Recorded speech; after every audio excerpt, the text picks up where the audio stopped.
अगर आपको कब्ज़ रहती है, कॉन्स्टिपेशन है, तो इस वीडियो में मैं आपको 7 नेचुरल लैक्सेटिव के बारे में बताऊंगा जिनसे आपकी कब्ज़ ख़त्म हो जाएगी। लैक्सेटिव वो दवाइयाँ होती हैं जिनके इस्तेमाल से आपका जो स्टूल होता है वो सॉफ्ट हो जाता है, पतला हो जाता है और आसानी से ये पास हो जाता है, जिसकी वजह से आपको कब्ज़ नहीं होती है। कुछ लोग ये कहते हैं कि हमें लैक्सेटिव नहीं लेनी क्योंकि इसकी हमें एडिक्शन हो जाएगी, आदत बन जाएगी।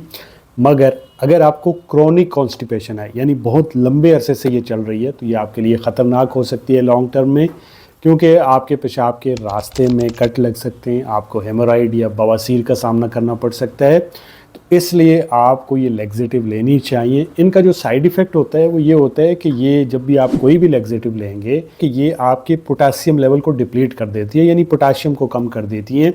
तो इसलिए जब भी आप कोई भी लैक्सेटिव लें तो आपको साथ में पोटासियम भी लेना चाहिए, स्पेशली अगर आप एक लंबे अरसे से कब्ज़ की दवाइयाँ खा रहे हैं। कब्ज़ का मसला आपकी छोटी आंत से ज़्यादा बड़ी आंत का होता है, क्योंकि जो बड़ी आंत होती है, जो कोलून होती है, उसमें स्मूथ मसल्स होते हैं जो कि कॉन्ट्रैक्ट करते हैं, खाने को आगे धकेलते हैं, और इस अमल को पेरिस्टाल्सिस मूवमेंट कहा जाता है। कब्ज़ अमूमन तब होती है जब हम कोई काम नहीं करते, हर वक्त बैठे रहते हैं, एक्टिव नहीं रहते, इसी तरह से हमारा वज़न ज़्यादा हो जाता है, या एजिंग की वजह से जो पेरिस्टाल्सिस मूवमेंट होती है जिसका मैंने जिक्र किया था उसमें कमी आ जाती है। इसी तरह से अगर आपकी ग़िज़ा ठीक नहीं है, या आपकी गट के अंदर, आंतों के अंदर जो फ्रेंडली बैक्टीरिया हैं, जो दोस्त बैक्टीरिया हैं, उनकी कमी है, या जो दोस्त बैक्टीरिया की फीड है जो सब्ज़ियाँ फाइबर की सूरत में आपको लेनी चाहिए, उनकी खुराक उनको मिल नहीं रही है, या फिर किसी बीमारी के चलते आपको कब्ज़ का सामना करना पड़ सकता है, तो इन सारी कंडीशन में ये 7 लैक्सेटिव आपकी मदद करेंगी। इनमें से जो भी आपको अवेलेबल है वो आप लेके इस्तेमाल कर सकते हैं। सबसे जो पहली चीज़ है वो है सेना लीव्स, इसे उर्दू में सना मक्की कहा जाता है। ये एक नेचुरल लैक्सेटिव है। अरब ममालिक में इसकी चाय बहुत फेमस है, बट उसका जायका इतना अच्छा नहीं होता, बट आप उसे एज ए लैक्सेटिव इस्तेमाल कर सकते हैं। ये आपकी कब्ज़ को ख़त्म कर देगी।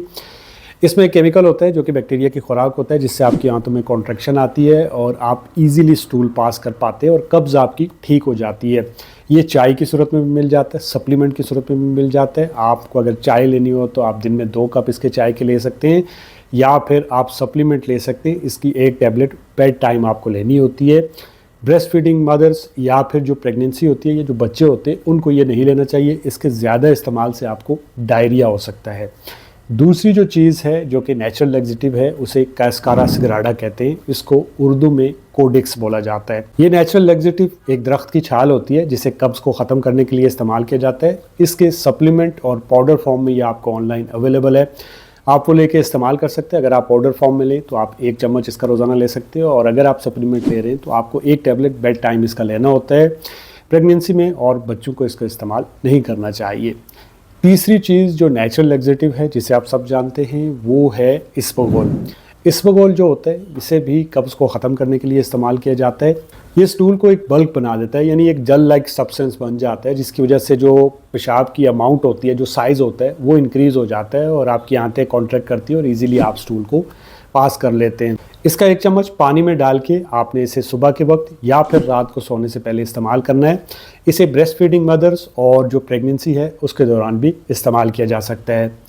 चौथी चीज़ जो कि नेचुरल लैक्सेटिव है वो है कैस्टर ऑयल, जिसे उर्दू में अरंड का तेल भी कहा जाता है। ये भी एक नेचुरल लैक्सेटिव है। सदियों से लोग इसे कब्ज़ को ख़त्म करने के लिए इस्तेमाल करते हैं। इसका 1 चम्मच आप सैलेड के ऊपर डाल के, या फिर आप सूप में डाल के, या आप कोई भी जूस ले रहे हैं उसके ऊपर डाल के इस्तेमाल कर सकते हैं, जिससे आपकी कब्ज़ ख़त्म हो जाएगी। 5वीं चीज़ है मैग्नीशियम। जो मैग्नीशियम होता है इसे भी एज ए लैक्सेटिव इस्तेमाल किया जाता है। अगर आप कॉन्स्टिपेशन के मरीज़ हैं तो यकीनन आपके डॉक्टर ने आपको मैग्नीशियम के सप्लीमेंट दिए होंगे। ये जो मैग्नीशियम होता है ये स्मूथ मसल को कॉन्ट्रैक्ट करने में मदद करता है, जिससे स्टूल आसानी से पास हो जाता है। जैसे पाकिस्तान में आपको मैग्नीशियम सिट्रेट के सप्लीमेंट दिए जाते हैं, ये कॉन्स्टिपेशन को ख़त्म करते हैं, और बेड टाइम आपको 1 टैबलेट इसकी लेनी होती है। छठे नंबर पे आ जाती हैं सब्जियां और फ्रूट्स। जैसे आप ब्रोकली ले सकते हैं, आप पालक ले सकते हैं, आप मटर ले सकते हैं, आप टमाटर ले सकते हैं। इसी तरह से आप गाजर ले सकते हैं, आप मूली ले सकते हैं, आप सेब इस्तेमाल कर सकते हैं। इसी तरह से आप बेरीज इस्तेमाल कर सकते हैं, आप एवोकाडो ले सकते हैं। ये जो डाइटरी फाइबर होता है ये आपके स्टूल में वाटर के कंटेंट को बढ़ा देता है, जिससे आपका स्टूल इजीली सॉफ्ट होके पास हो जाता है। इसके साथ साथ इसमें जो फाइबर होता है ये आपके गट बैक्टीरिया की फीड होता है, उनकी खुराक होता है। सब्जियां अगर आप इस्तेमाल करना चाहते हैं तो आप इसे सैलेड के तौर पे इस्तेमाल करें, बॉईल करके इस्तेमाल कर सकते हैं। और अगर आप फ्रूट लेना चाहते हैं तो ट्राई करें कि जूस की बजाय आप फ्रूट को ऐसे ही खा सकते हैं। सातवीं और आखिरी चीज़, आपने प्रोबायोटिक्स लेने हैं। जो अच्छे वाले बैक्टीरिया हैं उनकी ग्रोथ करनी है। उसके लिए आपको किसी भी महंगे सप्लीमेंट की ज़रूरत नहीं है। आप जस्ट घर में गोभी ला सकते हैं और गोभी का अचार बना सकते हैं, सैरोक्राउट बना सकते हैं। आप यूट्यूब पे लिखेंगे तो बहुत सिंपल है, इसमें मिलियन के हिसाब से आपको अच्छे वाले बैक्टीरिया मिल जाएंगे और आपके इतने ज़्यादा पैसे भी नहीं लगेंगे। आप कीफ़र बना सकते हैं, आप किमची बना सकते हैं। इसमें जो सारी सब्जियां पड़ती हैं वो पाकिस्तान में मिल जाती हैं। आप फर्मेंटेड योगर्ट बना सकते हैं। तो ये चीज़ें आप इस्तेमाल कर सकते हैं और बहुत सिंपल। अगर आप ये सब चीज़ें नहीं करना चाहते तो फिर आप सप्लीमेंट ले सकते हैं, बट वो शॉर्ट टाइम के लिए लेने होते हैं, जैसे आप 1 हफ्ते के लिए इस्तेमाल कर सकते हैं। और ये जो मैंने आपको फर्मेंटेड चीज़ें बताई हैं जैसे गोभी का अचार वगैरह, ये सब चीज़ें आपको हफ्ते में सिर्फ 2 चम्मच लेने होते हैं।